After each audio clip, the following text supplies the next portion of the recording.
Hi viewers, welcome to our channel. ప్రస్తుతం మనతో పాటు సీనియర్ జర్నలిస్ట్ దామ బాలా సార్ ఉన్నారు. వారితో మాట్లాడదాం. నమస్కారం sir. Sir, Kadambari Jethwani Bollywood heroine ఒక ఇష్యూ జరుగుతుంది, మనకు తెలిసింది. ఆమెను వేధించారు, వైసీపీ నాయకులు అధికారులను ఉపయోగించారన్నారు. అయితే ఇప్పుడు వైసీపీ రివర్స్ అటాక్ చేస్తుంది సార్. మొన్నటి వరకు కూడా దీనిపైన ఎటువంటి స్పందన ఇవ్వలేదు, జస్ట్ ఒక ట్వీట్ చేసి వదిలేశారు. అయితే ఇప్పుడు కుక్కల చంద్రశేఖర్ అనే వ్యక్తి బయటకు వచ్చి అసలు ఏం జరిగిందన్న తన వర్షన్ వినిపించారంట కదా, మరి వాళ్ళ వర్షన్ ఏ విధంగా ఉంది, మరి రెండింటిని కంపేర్ చేస్తే మీకేమనిపించింది సార్? ఈ కుక్కల విద్యాసాగర్ కదా తన పేరు. అవును, కుక్కల విద్యాసాగర్ బయటకు వచ్చాడు. సో అతను సాక్షి ఛానల్లో మాట్లాడింది నేను చూశాను మొత్తం. అట్లాగే ఈ కాదంబరి జత్వాని ఎవరైతే ఉందో ఆమె కూడా నిన్న మీడియా ముందు కన్నీళ్ళు పెట్టుకొని మాట్లాడడం ఇవన్నీ చేసింది. అయితే ఇప్పుడు సాక్షి కావచ్చు, వైసీపీ వాళ్ళు కావచ్చు, వేరే వెర్షన్ని ఈ అమ్మాయి గురించి చెప్పడం మొదలుపెట్టారు. మనం ఆల్రెడీ నిన్న చెప్పుకున్నప్పుడు నేను కొన్ని డౌట్లు కూడా స్టోరీలో ఉండే కొన్ని లూప్ హోల్స్ కూడా చెప్పాను. అంటే ఇప్పుడు బ్రీఫ్గా చెప్పుకోవాలంటే తెలుగుదేశం మీడియా కావచ్చు, తెలుగుదేశం కావచ్చు, అఫీషియల్ వెర్షన్ ఒకటి ఉంది. రివర్స్లో సాక్షి కావచ్చు, వైసీపీ వాళ్ళ వెర్షను, అట్లాగే కుక్కల ఈయన వెర్షను, విద్యాసాగర్ వెర్షన్, వీళ్ళిద్దరి చూస్తే ముందు తెలుగుదేశం వాళ్ళ వెర్షన్ ఏంటంటే ఈ అమ్మాయి ఎవరు అక్కడ జేఎస్డబ్ల్యూ అనే స్టీల్ ఫ్యాక్టరీ ఆయన సజ్జన్ జిందాల్ అనే వ్యక్తి 64 ఏళ్ళు, ఆయనతో కొద్ది రోజులు అఫైర్ ఉందని, ఆయన తను పెళ్లి చేసుకుంటాడని మళ్ళీ చేసుకోలేదని ఆయన మీద కేసులు పెట్టిందని, ఈ సజ్జన్ జిందాల్ జగన్ని రిక్వెస్ట్ చేశాడని ఈ ఇష్యూ టేకప్ చేయమని, సో వీళ్ళు ఈ విద్యాసాగర్ ద్వారా ఒక కంప్లైంట్ ఇప్పించి విద్యాసాగర్ని మోసం చేసింది అని, చీట్ చేసింది 5 లక్షలని కంప్లైంట్ ఇప్పించి ఆ అమ్మాయిని తీసుకొని, ఆ అమ్మాయిని వాళ్ళ బంధువుల్ని తీసుకొచ్చి ఒక గెస్ట్ హౌస్లో 18 రోజులు చిత్రహింసలు పెట్టి భయపెట్టించి అక్కడ BK centre, Bandra Kurla complex police station బాంబేలో ఈ అమ్మాయి పెట్టిన కేసును విత్డ్రా అయ్యే విధంగా చేసుకున్నారు అనేది ఓవరాల్గా వెర్షన్. దీంట్లోనే మళ్ళీ ఈనాడు ఒకటి రాస్తుంది, జ్యోతి ఒకటి రాస్తుంది, ఇంకొకటి మాట్లాడతారు, రకరకాల వెర్షన్స్ ఉన్నాయి. కానీ ఓవరాల్గా బ్రీఫ్గా స్టోరీ ఇది వీళ్ళు చెప్పేది తెలుగుదేశం వాళ్ళు.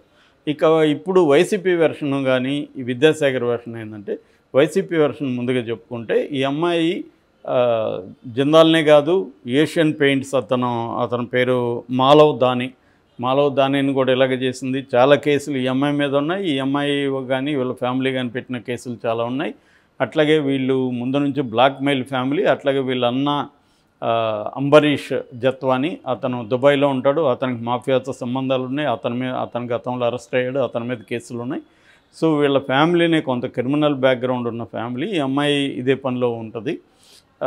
సో ఆ క్రమంలోనే ఈ అమ్మాయి ఇదంతా చేసింది. కాబట్టి పోలీసులు కూడా ఎక్కడ ఇల్లీగల్గా అమ్మాయిని తెచ్చి టార్చర్ చేసింది కానీ ఏమీ లేదు. అమ్మాయిని తీసుకురావడం కూడా ముంబై పోలీసుల పర్మిషన్తోనే, కోర్టు పర్మిషన్తోనే అమ్మాయిని తీసుకొచ్చారు. తీసుకొచ్చిన తర్వాత అమ్మాయిని కోర్టుకు ప్రొడ్యూస్ చేశారు. కోర్టు అమ్మాయికి రిమాండ్ విధిస్తే 42 రోజులు జైల్లో ఉన్నారు. తర్వాత బెయిల్ వచ్చి బయటికి వెళ్ళారు. ఇక్కడ ఏది కానీ ఇల్లీగల్గా అమ్మాయిని బెదిరించడం కానీ టార్చర్ చేయడం కానీ ఏమీ లేదనేది సాక్షి వెర్షను. దాని తర్వాత ఈ విద్యాసాగర్ ఏం చెప్తున్నా అంటే, 2009లో నేను పెద్ద బిజినెస్ మ్యాన్ని, బాగా వెల్ టు డూ బిజినెస్ మ్యాన్ని. సో 2009లో హైదరాబాద్లో కామన్ ఫ్రెండ్స్తో నాకు ఈ అమ్మాయి పరిచయం అయింది. దాని తర్వాత మేము అప్పుడప్పుడు కలిసాము. ఎప్పుడు కలిసిన అమ్మాయి నాతో సెల్ఫీ తీసుకునేది. ఆ ఫోటోలను ఇప్పుడు మార్ఫింగ్ చేసింది. యాక్చువల్గా ఆ మార్ఫింగ్ ఫోటోల్లో నాకు 6 ప్యాక్ ఉన్నట్టుగా ఉంది. నా జీవితంలో ఎప్పుడు 6 ప్యాక్ లేదు.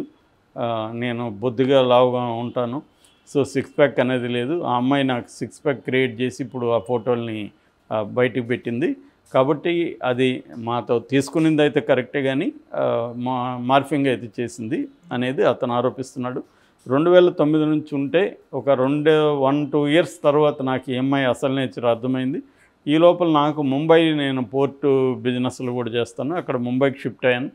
సో ఈ అమ్మాయి అక్కడి నుంచి 2015 నుంచి నన్ను బ్లాక్మెయిల్ చేయడం మొదలుపెట్టారు వీళ్ళు. ఈ అమ్మాయి వీళ్ళ అమ్మ పెళ్లి చేసుకోమని ఎయిర్పోర్ట్లో, నేను దిగ్గానే ఎయిర్పోర్ట్కి వచ్చేవాళ్ళు ముంబైలో. అక్కడి నుంచి నన్ను టార్చర్ చేసేవారు. మా ఇంటికి అర్ధరాత్రి వచ్చి కారులో ఉండి, బయట ఉన్నాను నేను, నువ్వు ఇప్పుడు దిగిరా, నాకు డబ్బులు కావాలి, 50 లక్షలు కావాలి అర్జెంటుగా, ఇకపోతే నేను మీ ఇంటికి వచ్చి గొడవ చేస్తే, ఇలాగ టార్చర్ చేయడం మొదలుపెట్టింది. సో నేను ఇది బిగినింగ్ కొంత భరించాను, కొంత డబ్బులు ఇచ్చాను. తర్వాత ఇంకా నా వల్ల కాలేదు. దాంతో నేను ఇంకా ఓపెన్ అప్ అవుదాం అనుకుని డిసైడ్ అయ్యి ఇక్కడ ఇబ్రహీంపట్నంలో మా నేటివ్ ప్లేస్ కాబట్టి అక్కడ కేసు పెట్టాను. సో నేను వైసీపీలో ఎప్పుడు లేను, నాకు వైసీపీకి సంబంధం లేదు, ఏ నాయకుడిని నేను అడగలేదు రికమెండేషన్. మామూలుగా లైక్ ఎనీ అదర్ విక్టిమ్ నేను వెళ్ళి కేసు పెట్టాను. సో వాళ్ళు ముంబైలో విచారిస్తే అక్కడ కూడా ఈ అమ్మాయి పైన కేసులు ఉన్నాయని తర్వాత తెలిసింది. సో అలాగా ఈ అమ్మాయిని వాళ్ళు తీసుకొచ్చారు, కోర్టుకు పెట్టారు, జైలుకి వెళ్ళింది అనేది అతని వెర్షన్. సో అట్లాగే సాక్షి ఇంకొకటి కూడా ఏం చెప్పిందంటే, వీళ్ళు ప్లాన్డ్గా తెలుగుదేశం వాళ్ళు తమ హామీల్ని నెరవేర్చకుండా పక్కదారి పట్టించడం కోసం ఏదో ఒక ఇష్యూని వైసీపీ వాళ్ళ మీద తీసుకొస్తున్నారు. సో ఇది కూడా అంతే, దీంట్లో ఏమీ లేదు, లీగల్గా అన్నీ లీగల్గా జరిగాయి తప్ప ఇదేం లేదు. ఈ అమ్మాయికి హనీ ట్రాపింగ్ వ్యవహారం వీళ్ళ ఫ్యామిలీలోనే. తను ఇంకోటి కూడా చెప్పాడు, ఈ అమ్మాయి డాక్టర్ అంటుంది కానీ ఒక్క పేషెంట్ని అన్నా ఎప్పుడైనా ట్రీట్ చేసిందేమో అడగండి. ఆ అమ్మాయి పలానా కాలేజీలో చదువుతానంటుంది, అదంతా కూడా రాంగు. తర్వాత ఏమో ఆ అమ్మాయి పాస్పోర్ట్లో ఏమో 89 ఉంది, 1989 బర్త్ ఇయర్, కానీ ఆధార్ కార్డులో 96 ఉంది. ఏది ఇలాగా అమ్మాయి ఏంటంటే ఒక బిల్డప్ ఇస్తుంది, తాను చాలా రిచ్, హైలీ ఎడ్యుకేటెడ్, తన ఫ్యామిలీ చాలా పెద్దది, ఇవన్నీ చెప్తుంది. కానీ ఈ అమ్మాయి చేసేదంతా డబ్బులు వసూలు చేయడం ఇలాగా చేసి ఈ అమ్మాయి మీద చాలా కేసులు ఉన్నాయి. ముంబైలో ప్రతి పోలీస్ స్టేషన్ మనం షాపింగ్ మాల్కి పోయినట్టుగా వీళ్ళు పోలీస్ స్టేషన్కి పోతారు అనేది అతను ఆరోపిస్తున్నాడు. సో ఓవరాల్గా 2 వెర్షన్లు ఉన్నాయి. వైసీపీ వాళ్ళు చెప్పేది ఏంటంటే, ఈ తెలుగుదేశం వాళ్ళు కావాలని దీన్ని తీసుకొని నిన్న కూడా హైదరాబాద్ నుంచి మంచి సెక్యూరిటీతో అమ్మాయిని తీసుకెళ్ళి ఒక మంచి స్టార్ హోటల్లో పెట్టి అమ్మాయికి లీగల్ బృందం వెళ్ళి అమ్మాయిని ట్రైనప్ చేసింది. మీడియా ముందు ఎలా కన్నీళ్ళు పెట్టుకోవాలి, మీడియా ముందు ఎలా ప్రదర్శించాలి అవన్నీ చెప్పింది. అలాగే సిపిని కలిసినప్పుడు ఎలా మాట్లాడాలి, ఇవన్నీ ట్రైనింగ్ ఇచ్చి వాళ్ళు చేస్తున్నారు కావాలని అని చెప్తున్నారు. 2 వెర్షన్లలో కూడా నిజం కొంత ఉండే అవకాశం అయితే ఉంది. ఎందుకంటే ఇప్పుడు మనకే అన్ని డౌట్లు వచ్చాయి. సజ్జన్ జిందాల్ అనేవాడు $23 బిలియన్ వ్యాపారం అవుతుంది. మల్టీ కాంగ్లోమరేట్, మల్టీ కంపెనీస్ ఉన్నాయి అతనికి, కాంగ్లోమరేట్. అట్లాంటి వాడికి జగన్ అవసరం వచ్చాడా, ముంబైలో డీల్ చేసుకోలేకపోయాడా అనేది ఒక డౌటు. కానీ విద్యాసాగర్ అయితే నాకు ఆయన డైరెక్ట్గా చెప్పలేదు, కానీ వాళ్ళిద్దరి మధ్య ఏదో అఫైర్ నడిచినట్టుగానే అయితే కనిపిస్తుంది. లేదంటే అమ్మాయి అంత ఇప్పుడు ఎవరో వచ్చి నాతో ఫోటోలు దిగి నన్ను బ్లాక్మెయిల్ చేస్తే నేను ఎందుకు భయపడతాను? అంతే కదా. ఇప్పుడు ఎవరో వచ్చింది ఒక అమ్మాయి, నేను డైరెక్ట్ చేశాను సినిమా అంటే నాతో సెల్ఫీ దిగింది, ఆ తర్వాత దాన్ని మార్పింగ్ చేసి నేను భయపెడతానంటే నేను ఎందుకు భయపడతాను? ఎందుకంటే నేనేం తప్పు చేయలేదు, జస్ట్ ఫోటో తీసుకున్నాను. కాబట్టి విద్యాసాగర్ కూడా మొత్తం నిజాలు చెప్పట్లేదు మనకి క్లియర్గా. సో వీళ్ళిద్దరు మనకు అర్థమవుతుండేది ఏమంటే వీళ్ళిద్దరి మధ్య అఫైర్ నడిచింది. దాని తర్వాత అమ్మాయి డబ్బులు అడుగుండొచ్చు. చాలామంది అమ్మాయిలు వాళ్ళకి డబ్బులు అడుగుతారు. లేకపోతే ఇతను వ్యవహారం చూస్తే ఇతనితో డబ్బు లేకపోతే తనతో ఎందుకు అమ్మాయి అఫైర్ పెట్టుకుంటుంది? చాలామంది అమ్మాయిలు డబ్బుల కోసం అఫైర్లు పెట్టుకుంటారు, డబ్బులు డిమాండ్ చేస్తారు. అవన్నీ కామన్. అది వాళ్ళకి అది కావాలి, వీళ్ళకి ఇది కావాలి. సో ఊరికెందుకు వాళ్ళు ఇవ్వాలి ఇతను కోరింది? కాబట్టి వాళ్ళు డిమాండ్ చేస్తారు. అది నువ్వు డిసైడ్ చేసుకోవాలి, ఈ అమ్మాయికి ఇంత ఖర్చు పెట్టడం అవసరమా లేదని. సో వీళ్ళు దీంట్లో పడతారు. ఇవన్నీ ఈ మధ్య చాలా స్థాయిల్లో మల్టీ లెవెల్లో జరుగుతున్నాయి చాలా. కాబట్టి ఆ పాజిబిలిటీ లేదని మనం చెప్పలేము. సో కానీ దీన్ని లీగల్గా వాళ్ళిద్దరి మధ్య ఏం నడిచింది, ఆ అమ్మాయి డిమాండ్ చేసిందా, అవన్నీ వేరే వ్యవహారం. కానీ ఇక్కడ ప్రధాన ఆరోపణ ఏంటంటే, ఆ అమ్మాయిని తీసుకొచ్చి వాళ్ళ ఫ్యామిలీని తీసుకొచ్చి పోలీసులు ఇల్లీగల్గా పెట్టుకొని టార్చర్ చేశారు అనేది ఆరోపణ. ఇది కూడా పాజిబుల్. ఎందుకంటే పోలీసులు మనం చూస్తున్నాము మామూలుగానే వాళ్ళు ఇల్లీగల్గా పెట్టుకోవడం అనేది వెరీ వెరీ కామన్. నేను నా పర్సనల్ లైఫ్లో అనేక వందల కేసులు చూశాను. పౌరకుల సంఘంలో 5 ఏళ్ళు పనిచేశాను, నక్సలైట్ మూవ్మెంట్లో 5 ఏళ్ళు పనిచేశాను.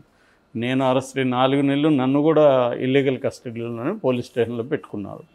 కాబట్టి అట్లా నేను జైల్లో ఉన్నప్పుడు కూడా నెలల తరబడి పోలీస్ స్టేషన్లో ఇల్లీగల్గా ఉండి వచ్చిన వాళ్ళని నేను చాలామందిని చూశాను.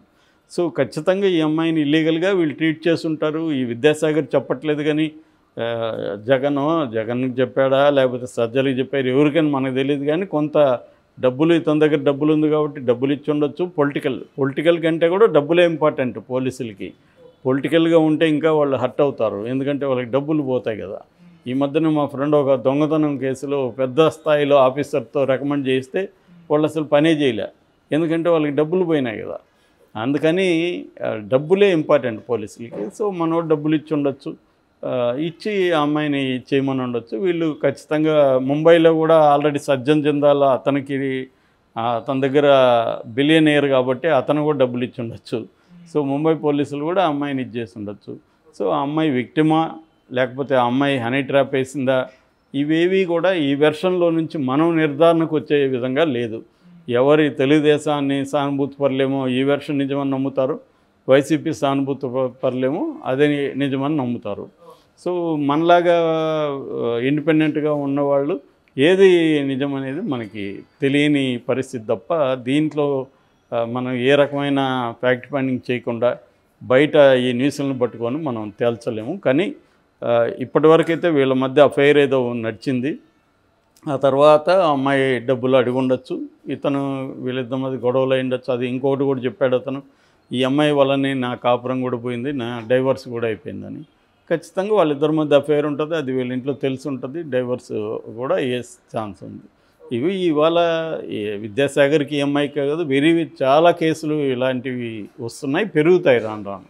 Okay sir. సో ఇది నిష్పక్షపాతంగా విచారణలో తేలాలి. కానీ తెలుగుదేశం ప్రభుత్వం నిష్పక్షపాతంగా ఎందుకు వ్యవహరిస్తుంది? తనకు అనుకూలంగాను వైసీపీకి వ్యతిరేకంగా ఉండే విధంగానే ఇది వ్యవహరిస్తుంది. వాళ్ళు అప్పుడు అలాగే వ్యవహరించారు. సో ఇక్కడ ఎవరు నిష్పక్షపాతంగా దీంట్లో చేయాలంటే చంద్రబాబు ఎందుకు అనుకుంటాడు? దీన్ని తనకు అనుకూలంగా ఎలా ఉపయోగించుకోవాలనేది తెలుగుదేశం మీడియా ఉత్సాహం చూస్తేనే మనకు అర్థమవుతుంది కదా. ఇప్పుడు కర్నూలు నంద్యాలలో అమ్మాయి చిన్నపాప శవం ఇప్పటివరకు దొరకలేదు, దాని మీద వీళ్ళకి ఎవరికి అక్కర్లేదు. జత్వాని మీద సడన్గా వీళ్ళకి ఎందుకు అంత ప్రేమ వచ్చింది? వైసీపీని ఇన్వాల్వ్ చేయొచ్చనే కదా. సో కాబట్టి పొలిటికల్గా ప్రతిదీ మనకి పొలిటికల్గా ఎలా ఉపయోగించుకుంటున్నారు అనేది